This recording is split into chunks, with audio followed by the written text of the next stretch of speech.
G'day folks, whether you like it or not, the entire future of the stock market hinges on these big tech earnings that are coming out in the next week, and I want to discuss them, some of which have already posted earnings, but I want to more or less focus on the future technologies these companies are innovating and how I feel about them, just in my eternal soul, whether you agree with that or not. I'd love to know what you think about these tech giants in that comment section below. While you're down there, damn it, hit that like button, because first and foremost, Meta, the stock that crushed me, I got out of this one, my family still has exposure to this, and I'm still bullish on the stock because the valuation is just absolutely absurd. The company's trading for an 11 PE, once was almost $1 trillion company, now trading down 60%. But before I talk about Facebook's platforms themselves, we got to talk about the new Quest Pro, something I would have bought if the price tag wasn't so damn high, because I'm still using the Quest 2 pretty religiously here. But take a look at this marvel.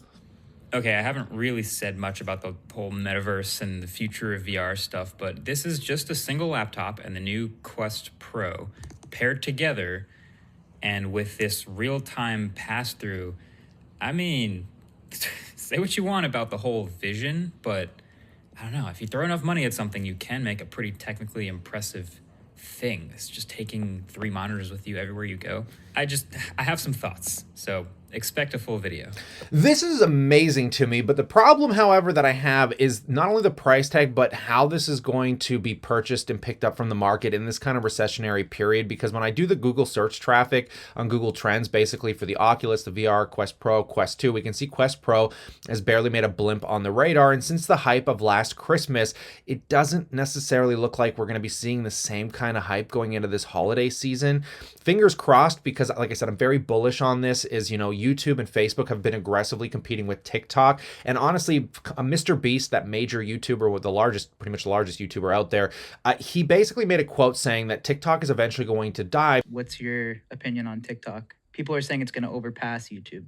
I thought the same, but YouTube Shorts, they've really taken some huge strides. Did you see that they announced? They're gonna start I saw the separation. No, the partners. They're going Right, to pay oh, for shorts, yeah. like a Well, so large you amount. can. So when you get ads on Shorts now, and starting in January, it's going to share the revenue with the creators. So I think TikTok's I also like because their creator partner program absolutely sucks. And being a TikTok user, I would agree. The only money in TikTok is through affiliate marketing. And he thinks YouTube Shorts are going to absolutely explode because YouTube is going to integrate a much better version of being able for the users to monetize the advertisements on those videos they're making. So that's a very intriguing way to look at it. But again, Facebook basically makes up, like, you know, their entire user base is 1/3 the world's population. They got WhatsApp Marketplace, Instagram. I'd be neat to see how Instagram Reels have been competing with TikTok. Those are the things that I'm going to be paying attention to on those earnings next week. Now, Netflix, ooh, baby.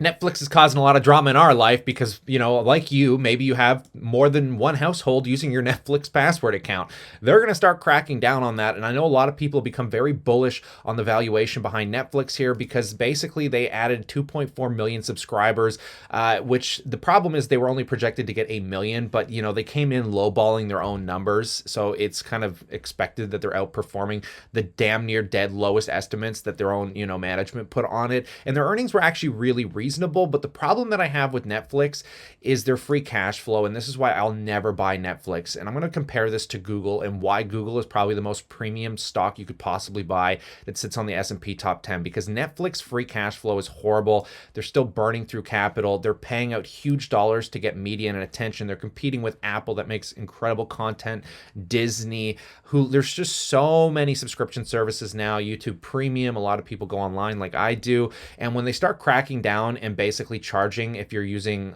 you know, multiple, you're gonna have to use like VPNs, I guess, these days, or some way to make it look like you're all using the same household IP, because they're already testing this in other countries. But if you're logging in from other households, they're tracking your IPs, guys, and they're gonna start charging you for it. All of this stuff combined, including the fact that they're going to start integrating advertisements to try and get their cash flows up.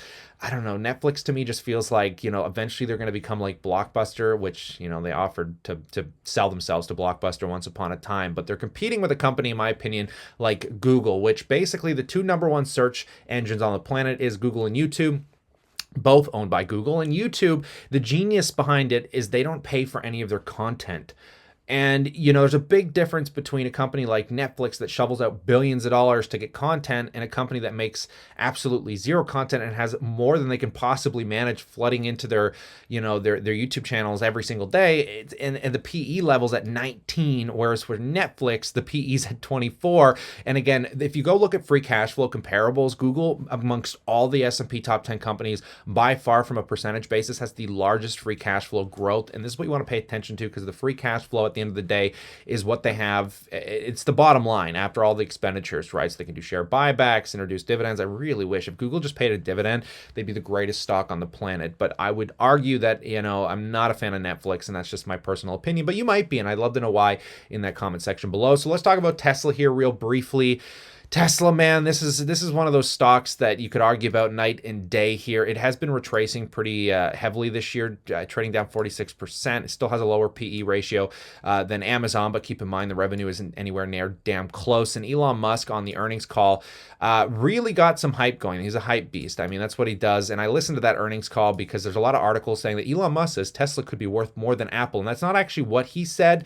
And I'll kind of quote what he said here, because it was in 2015, I think he said that the market cap of, and he quoted this, he said it was back in 2015 that, I said that, Tesla would have a potential larger market cap than Apple. And it does now, if you looked at the 2015 market cap of Apple. But now he's stating moving forward that in the future, with some luck, a lot of work and diligence, that Tesla could potentially be worth double the market cap of Saudi Aramco, which is a non-listed company. It's not public, but I think he's saying that they could easily be a $15 trillion company. Well, not easily. It's going to take some work. And then obviously when you start commenting things like that, our favorite YouTubers like Everything Money comes out and they'll say things like this.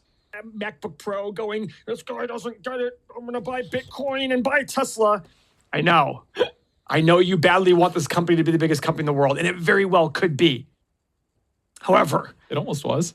My goal is my money is too valuable to me to go overpay for some sort of investment.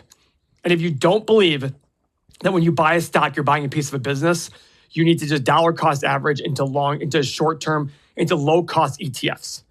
Because now I do agree with him on the ETF side of it, but this is a guy that would never buy Tesla. The value investors have really jaded me in this market because they missed out on the greatest return period in human history. And instead, they've been promoting Alibaba, Intel, Meta. Everything these guys have touched have got way more devastated over the last 5 years than something like Tesla has.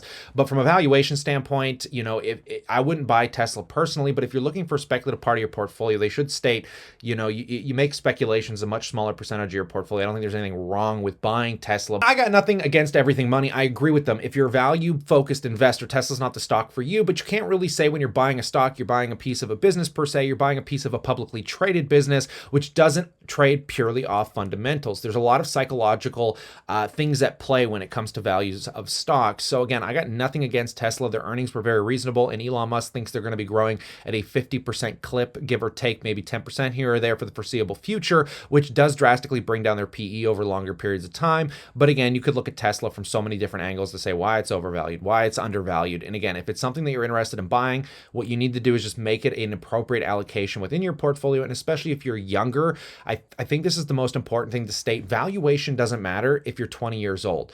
You could buy anything you want, and by the time you get to my age of 30 years old, you would have had these companies had 10 years of compounded growth to catch up to their valuations. It's a very introspective thing when we're talking about valuations of stocks. But Tesla, what an interesting story, and it continues to be a controversial one, and I'd love to know what you think about the stock. But you can't overlook the three giants that are truly going to dictate where the market goes. Next week, we're talking about Apple, guys, which have been introducing quite a new suite of products, but are always the same products, just making them a lot better. And based off their last earnings, a lot of people are projecting this to be the first earnings of real slowdown. So it'll be neat to see, man. Apple's probably going to be one of the most pivotal earnings this season. Microsoft, I'm not actually worried about at all because they're a subscription-based model on most aspects of their business now, and that subscription-based model really kind of levels out the projected cash flow that they're likely to make. The only thing they were getting hit on their last earnings was obviously gaming. So with Xbox, some of their gaming sector slowed down. Again, why I think they're really pressing the Activision Blizzard deal. But, Amazon or Microsoft, I'm not as worried about. These things all trade for fairly rich values, though, above fair value at the current market conditions, in my opinion. But Amazon is also going to be very pivotal. I think Amazon probably gives the real insight into what's going on with the economy. They're slowing jobs. You're talking about them canceling logistic buildings. They have a lot of partnerships with the logistic REITs, which puts a lot of fear into why the logistic REITs have been crashing over this year. And I'm going to do a full video on REITs in my next video, so consider subscribing for that. I think Amazon will still come in with good numbers because a lot of their growth and a lot of their potential on the bottom line is coming from their AWS, their cloud computing, similar to Microsoft. You know, it's just one of those big expansionary environments, which is why Tesla's aggressively trying to get in there as well. So these are the ones that I'm going to be most focused on, and I'll probably do a live stream as some of these drop, so you guys can consider subscribing for that as well. But I'd love to pass the opinion off to you. What do you guys think about all of this? I mean, tech companies right now, man, in this kind of recessionary period and this interest raising environment, considering these companies really have no effect by the interest rates, they all can pretty much pay off their debts at any point in time. I'm very excited to see what it looks like moving forward. But stay cool, stay awesome, and as always, I look forward to catching you in the next one.